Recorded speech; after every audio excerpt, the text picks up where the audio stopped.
questions about setting up a business or business law. Well, there's a lot to cover there. The first question that we need to know is what type of entity do you need or do you have? Do you have a sole proprietorship, meaning that you set it up or that you just started doing business on your own and you don't have a formal entity?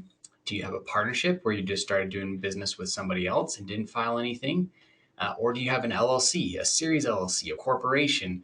Are you taxed as an S corp? There's a lot of different varieties that go on there, and that goes into the setting up of your business, which would be happy to help you set up the entity, the right entity, the correct way. Or we can do, if you already have one, can we switch it to make it to where it makes more sense for you for what you're trying to accomplish? A couple of things to keep in mind when you're making that decision are the tax implications of each entity, what the end goal is. Are you trying to have an exit? Is that selling it off to someone else? Is it to go public? All those things are going to come into play when you're deciding which business entity to choose.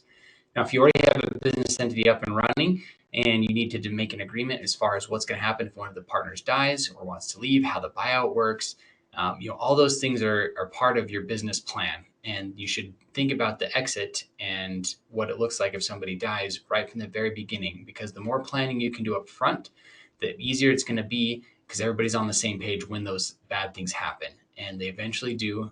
We all die at some point. Something happens with the business at some point, you all hopefully do well and you want to exit and you've got a buyer. So, you need to think about what that looks like ahead of time. Get those things in writing when everybody's happy and on the same page.